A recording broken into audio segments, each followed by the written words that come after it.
for this intimate crowd for our second annual Stanger Than Fiction, a fan fiction competition entries. Reading, thank you so much for coming. Give yourselves a round of applause. Yes, at one of the busiest times of the semester, you have chosen to come to a fan fiction reading, and we thank you for it. Oh, Alex Wells is here. There he is. Alex Wells, come to our reading. Yay, good job, Alex Wells. Excellent. So for you today, we have 5 wonderful readers and change. I'll explain. Some of the readings involve multiple people, right? But here's the most disappointing thing. We keep trying to get Stanger to come. And he's been ghosting us. Thanks to the college and everybody who supported this, our Fine Arts English Department, our Fine Arts Festival English Department contribution, right? But Stanger has been just like, I don't know, maybe he's shy, but he hasn't been returning our emails. And so, even though we have prizes for everybody who reads, right, including the act of reading itself, which can be really fun, the prizes are here behind me. After, you read your piece, please come and claim one, and then tell the audience what it is. But yeah, we can't get Stanger, and Amanda's pretty upset about it. She actually rewrote her whole piece to be something addressed to somebody not in the room. So first up is Dr. Amanda Bemer, this is a solemn occasion. Come on. Thank you.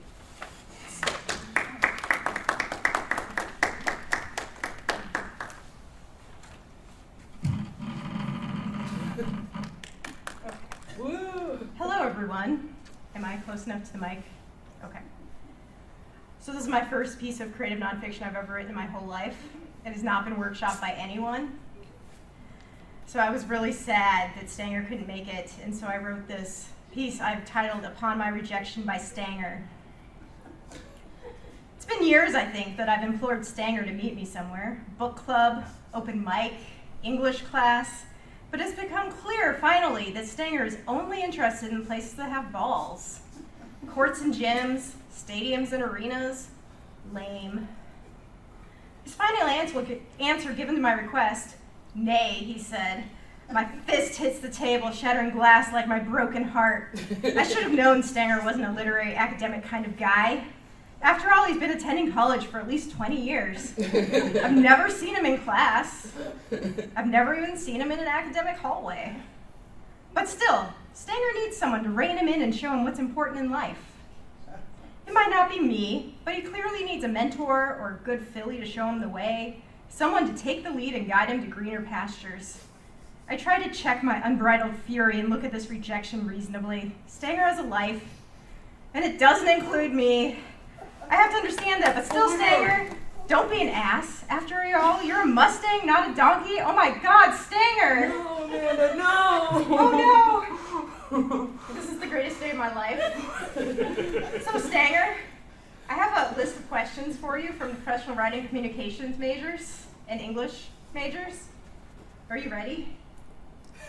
So Stan, can I call you Stan? It's short for Stanger, right? Yeah, okay. Do you wear horseshoes? Are any shoes that you wear technically horseshoes? Should you wear horseshoes on your hands?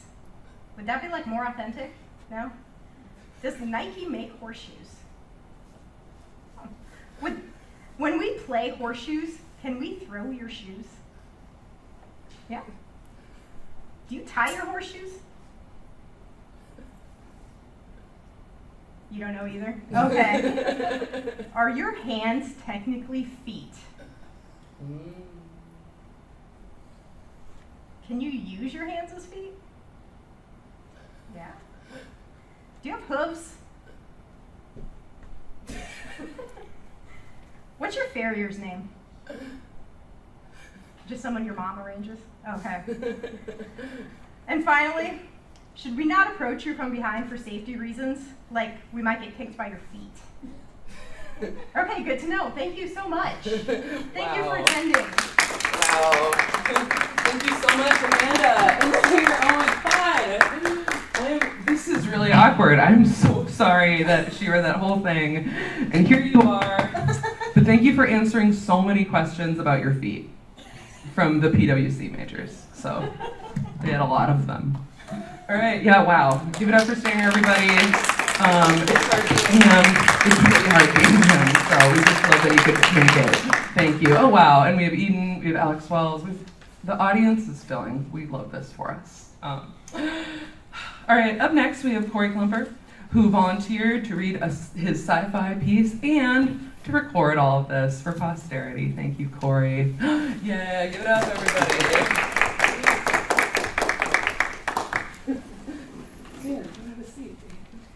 I think they were supposed to teach us to write as part of a speech major, but I don't know if he's actually made of velour, but the title is The Pony from Valurian. Don't take off your head, instructed the guide as they cantered down the hallway. It really breaks the illusion. The last thing you want to do is let the crowd know you're not one of them. They continued while they pushed through the room where the transportation portal was created. This is my first trip, I let the guide and operator know, hoping they would give me reassurance and instruction. The idea of visiting another universe was exciting, but also terrifying. The guide reassured me by reminding me of my training. Just remember to cheer for the right team, that's what we do, they continued. You're a horse for today, a Mustang to be specific. I remembered. I had been assigned to a small liberal arts college in the prairies of the northern continent for my first trip. The risk was much lower when the crowds were smaller. The sport they were playing was something they called football. It would have been more correctly have been called hand egg. The ovoid ball was thrown and carried by the players' hands. They only rarely used their feet. The lights on the platform came on. It's time to go, said the guide. A small maelstrom began to form in the center of the cylindrical area at the far side of the room. Go Mustangs, I replied, as I checked my hooves and put on my head. There was a slap on my flank, and the guide said, Go Mustangs, have a good game. I galloped toward the portal as it began to pulse at full size, and with a small, everything went dark. In training, they had mentioned that sometimes the portal rooms in the other universe would be dark. Well, they were nearly all windowless because the people of this universe were embarrassed of their bodies. I wasn't embarrassed, but I definitely needed to stay covered. I found the light switch. It was of a kind that I hadn't been told about. Instead of a lever, it was a button on the wall that cycled the lights on and off with repeated pressings. I guess this whole place was designed for Mustangs to operate. After settling my breathing, I walked out of the small room and into a large space made of flat rock. I had heard of concrete, but we didn't use anything so sterile at home. Nearly everything was edible. What appeared to be armored warriors galloped down the hall toward me. I realized these were the hand egg players. Come on, Stanger, we got beavers to beat, yelled one of the warriors on his way by. I joined the herd and started to get psyched up. A small aquatic monotreme, or was it a mammal? That shouldn't be too difficult to dispatch with my hooves. The air was much colder than I expected as we exited this concrete building. I could see vapor coming out of my snout like smoke from one of the dragon mascots in training. There was another mascot at the far end of the field. This one had the audacity to use all 4 hooves on the ground. In fact, there was a human riding them. How was I supposed to do my job if there were 2 of us at this game? I asked one of the larger warriors, Hey, why are there 2 mascots here? I was assigned to this game by the commission 01001 rotations ago. His reply was confusing, but he seemed to be on my side. Hell yeah, you just keep stomping, Stanger. We're going to trample those beavers, said the young armored man. Oh yes, they don't understand me. That's probably for the best. Thinking the other mascot would comprehend me better and may also have a good reason for their intrusion into my first off-world trip, I made my way around the playing surface. I repeated my query to the redundant equine, and she responded with gibberish. What do you mean, grain, quantum, toe, shelf? I asked, indignant. The human on her back was getting almost as agitated as I was. I circled her, continuing my queries with increasing urgency. That was the last I remember of my off-world trip. The next thing I knew, I was waking up in the infirmary. The healers informed me that I had been kicked in the cognitive organ by an earth horse.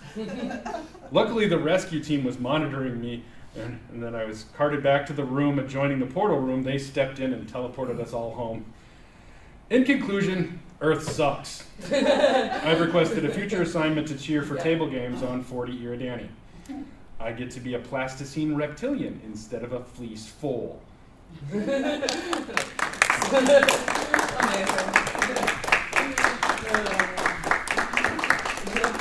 Wow. Is this true? Yeah. Yeah, right. Okay, definitely. You're definitely an alien. I love that we have sci-fi. We also have, I'm gonna say, literary fiction by Michael Albright. But Michael Albright was really busy and he couldn't be here today. So, as we did last year, Thomas Flynn has volunteered to descend from his office and read us a piece. Thank you so much, Thomas Flynn.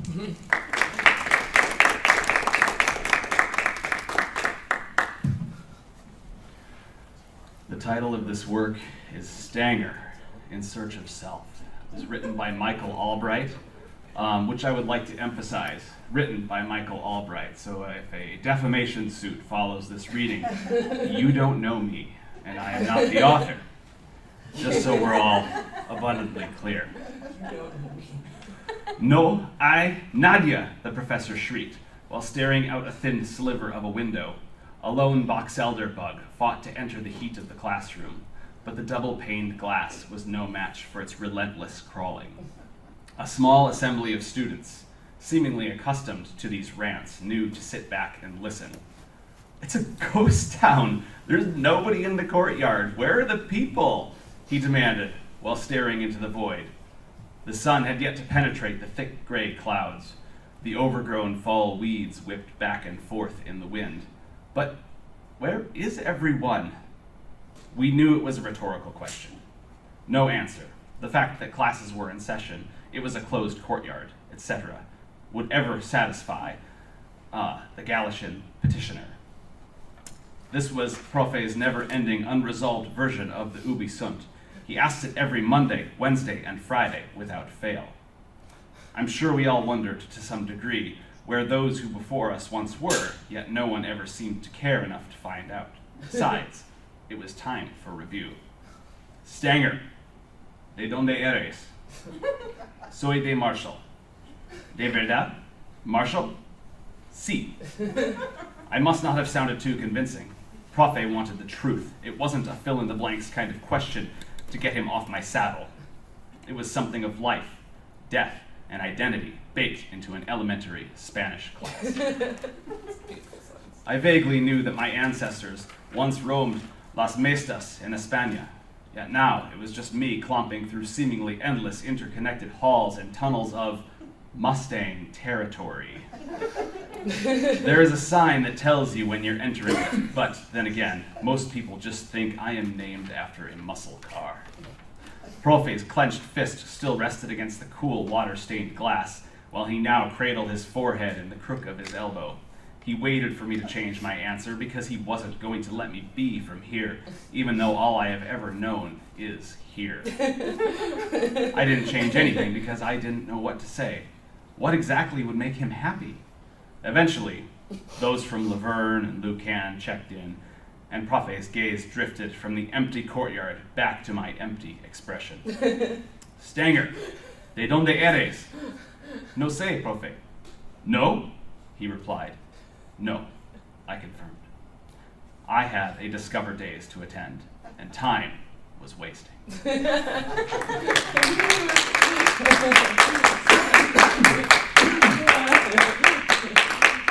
Really having the visual aid is great, so yeah.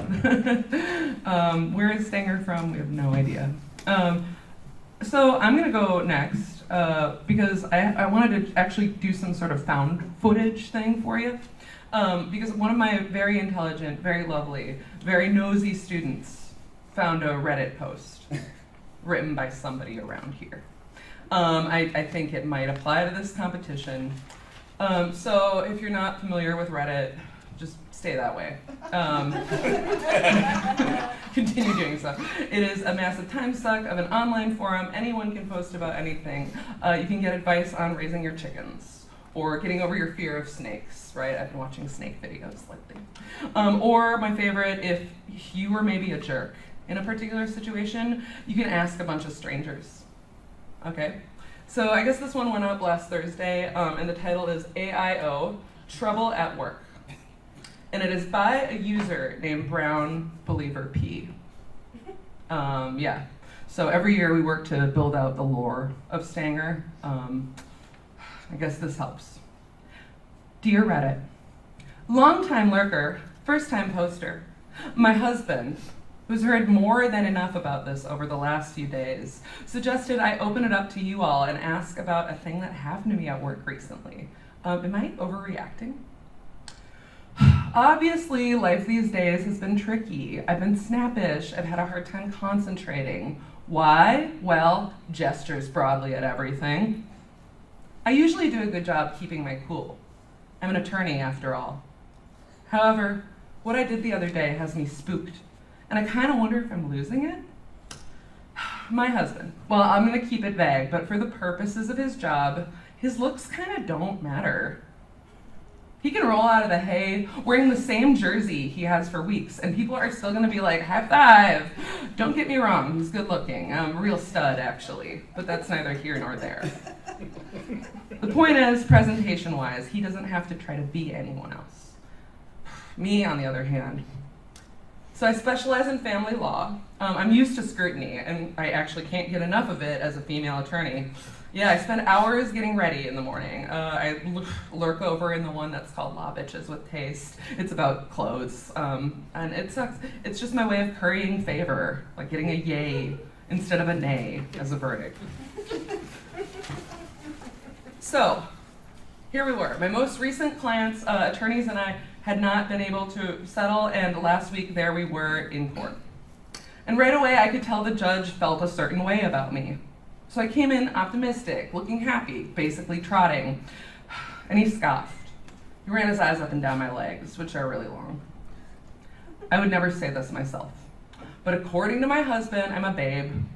I have a thick mane, hindquarters, whatever. Yeah, my looks tend to make people underestimate me, and usually I can use that in my favor. I kind of pretend to be dumb, and then I go in for the kill. And also, my client was nervous, and I got protective.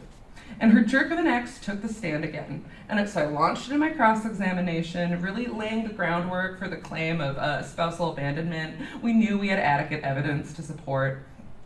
And then he banged his gavel. "This has gone on for too long," he said. "Can we muzzle her?" And I was shocked. I've had my share of sneers looking the way I do, but muzzle her? I believe I said something like, "Your Honor, childcare is costing my client 3 weeks worth of oats a month." And he snickered. And then he used a phrase I will not repeat. It essentially told me that I'd been belaboring the point. He wanted me to move on. But the words he used in order to do it, they involved accusing me verbally of battery of a deceased individual that looks quite a lot like me. Yes, I will not go into why they were personally offensive, but it was a bad metaphor. And I lost my cool. "Hey, bud," I said, not professional, I know. And he interrupted me again. He said, "This is my courtroom. You do not have free reign." And at that point, I had the room on my side, because my client's mouth was just open, and I could feel everyone being like, "You jerk." "I will move on, Your Honor," I said. In conclusion, and I began to deliver my well-rehearsed closing argument ahead of schedule. It was about how the world right now feels like a cloud of flies are just descending on you. And one bites you and you beat it back, and then 4 more are attacking your knees and your stomach, and there are maybe too many of them. And I was going to conclude with the necessity of, in the face of all of that, kindness and generosity and understanding. And this was in hopes that the ex, faced with my plainly suffering client, would drop the countersuit and feed their shared children already. And instead the judge banged his gavel again. "Whoa there, little filly," he said. And he smirked. And I reached over the railing and I bit him. Not hard, just like on the arm, and frankly I was shocked too. But it felt right for a moment. And then I realized what I'd done. And I did not protest when the bailiff led me out of the special large door. Still, I've been quivering with rage for days. I've been eating too much feed, I've been ruminating, and I've been wondering if I'm gonna get disbarred after 15 years of family law, or if I've proved myself to be exactly what he thinks I am. Reddit, what do you think? Am I overreacting? TLDR, fed up attorney bites judge. Okay, I'm gonna read the comment section just briefly, like a little snippet from it. Can my reader volunteers please come up here? Thank you so much. Wow, they might be familiar faces, amazing. We've never practiced this, but. You can, if you want to, you can make up your tell me your Reddit username, right? Yeah, so, right, thank you. I am representing user Colin from Discord. Wow.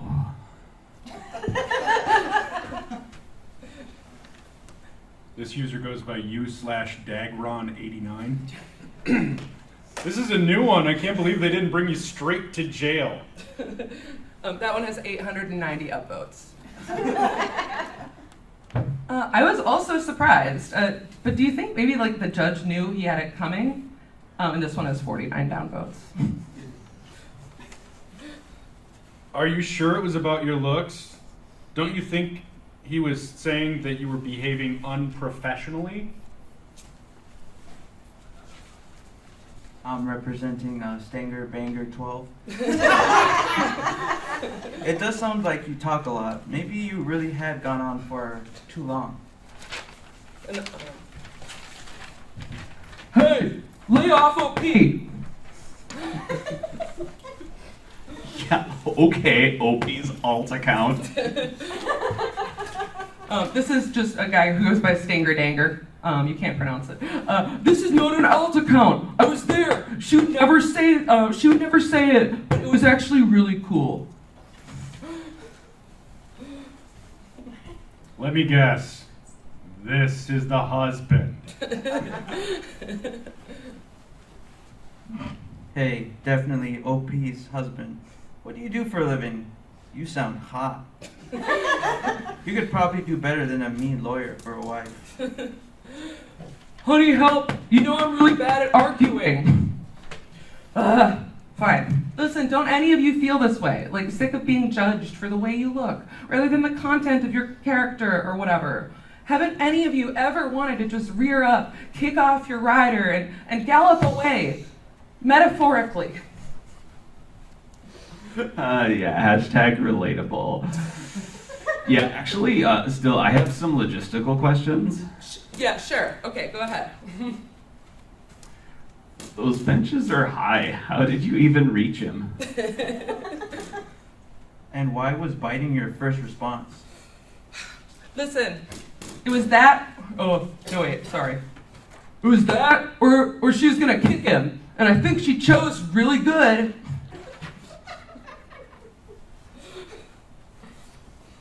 Wait. Are you, and this is gonna sound crazy, a horse and also a ball-busting female attorney? Lol, wait. Oh my god, I found her. Link to article in the Marshall Independent. Phyllis Believe Brown, Marshall's first equine graduate of Harvard Law. OP has stopped responding, and this thread is locked for comment. Thank you. Thank you so much, Rita. And then up very last, and here in the nick of time, we have last year's student winner of the competition, Tristan Primus. Yeah. Here with not horsing around.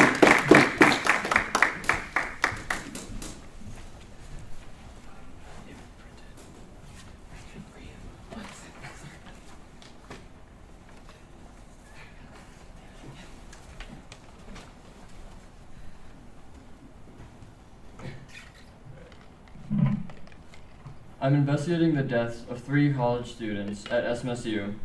I've been talking to the head of security, and he says, "We assume the 3 were trying to stay on campus overnight. It wouldn't be new, it's popular for students to do so. They slipped out of their hiding spots and started doing what kids do, tearing down posters, kicking trash cans. The cameras saw this, so we sent the on-campus security to get them. Then suddenly, the recording cut out. All staticky and the walkies went dead. We rushed to see what happened. Then we saw them. That's all we can divulge at this time. I get to go to the campus to investigate. I have to be led around by a student, so I don't get in the way of the police. Her name is Rebecca. She's a talker, so I know all about her. Her favorite color is red, she lives on a horse farm, and she loves tech stuff. Her bag also makes an annoying clinking sound when she steps. She brought me to the scene. I don't think that Rebecca should be here, but she says she's seen worse. The bodies aren't here, but the scene is marked in tape. There's a tuft of long brown hair and U-shaped gouges around the area. After some investigation, Rebecca gasps, then shouts, "These look like horseshoe marks." Then the hair could be from a mane or a tail. There's only one horse on campus. The game opened with a moment of silence for the 3 lost students, who were all on the football team. The game was like all the others. We're losing. Stanger looked uneasy. He was trying to keep the crowd alive in a time where death felt so near. Something was wrong with Rebecca, too. She was silent, staring Stanger down. "Look at him. He's trying to act innocent, like nothing's wrong, when we know what he did," she blurted out. The plan was to confront him after the game. The game ended with a missed field goal, which, based on the record, was expected. After the crowd thinned out and the other team ended their celebrations, we walked down to confront Stanger. He saw us approaching. Then he ran on all fours. Very odd for a bipedal horse. I had to stop Rebecca from running after him. She was determined to get him. He might do it again. We have to stop him. Innocent until proven guilty. Tragedy again struck that night. The same situation as before. The difference, only one body. The kicker. The one that missed the game-tying field goal. Same spot, more horseshoe marks. No hair this time, though. I reported my new information, the marks, the hair, and Stanger running away from us. It was time to put the pieces together, connect some dots. They came to the same conclusion as me and Rebecca. The police brought him into the interrogation room. I worked in as a stand-in stenographer. I paraphrased the interrogation, and it's all void from emotion. It's only what was said. Interrogator. "Hey, Stanger, do you need a water or anything?" Stanger. "No, thank you, sir." Interrogator. What do you know about the murders on campus?" "I know they were all on the football team, and good guys. A little rambunctious, troublemakers, but they were nice." "Where were you on the 5th, between 10 and 11 p.m.? "I didn't do it. I was just leaving campus. I was stuck studying a new cheer on Matkey Field. After that, I went directly to my stable. Why would I do it? They were my friends." "We have reports of you acting strange around that time. You ran away from the investigators and..." "What? When did I run away from any investigators?" "You ran away from him," pointing at me. "He was coming to confront you about his suspicions." "I've never seen him before. I didn't run from him." And I said, "After the game, when Carson missed the field goal, Rebecca and..." "I ran from her, not you. She's crazy. The other week, she ran up to me and ripped out a tuft of my hair." "What would she want with a tuft of your hair?" "I don't know." Suddenly, the door opens, and another cop walked in and whispered something in the interrogator's ear.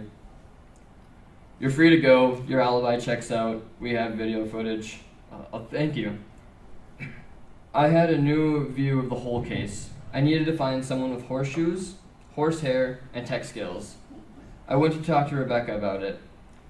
"Did they catch him?" she asked, before saying hello. "He's innocent. They had footage of him at the time of the crime," I quickly said back.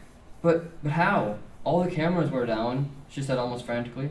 "And how would you know that?" I replied accusatorily. I just know things," she tried to joke. "Okay, then you wouldn't mind me checking your bag, would you?" "Of course not." She's slung her backpack over the shoulder, metal clanging, sounding like a wind chime. I grabbed the bag and opened it. Inside, sitting under her books, a pair of horseshoes with linoleum stuck to them. Why? I asked, disappointed. She sighs and adds, I did it. I can't get away with it now. Sharply say, you didn't answer my question. I wanted to get rid of Stanger. He was driving my family out of business. He's the only horse in the area anyone cares about. So you tried framing Stanger for the murder of underperforming players? Why didn't you just take out Stanger yourself? In a defeated tone, Stanger's too popular. If I was caught, it would ruin my family's reputation. This way, it's just me that takes the blame, she replied. I hope you can finish your degree behind bars and think about what you've done. Wow. On that note, amazing. That's the moment to end this year's Stanger Fiction. Thank you so much to Tristan. Everybody who read today's, just come on up here, please. Yeah, Amanda where'd Amanda go? Amanda? Okay, cool. You might get, David, you're a surprise reader, so you might get one part of everybody's award. I'll explain in a sec. Tristan, can you just remind me, what was last year's prize for fanfiction? I got to name a chicken. What did you name the chicken? Terrence? He came really ready, because he knew he would win. And he just said, this chicken is Terrence. So these are gifts from Terrence to you.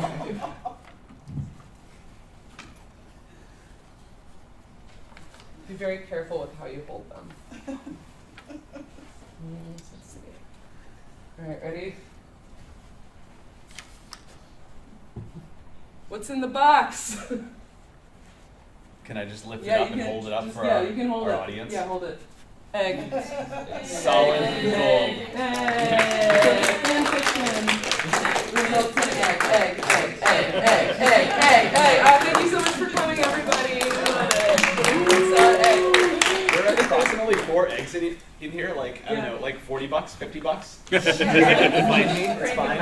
She's cranking them out.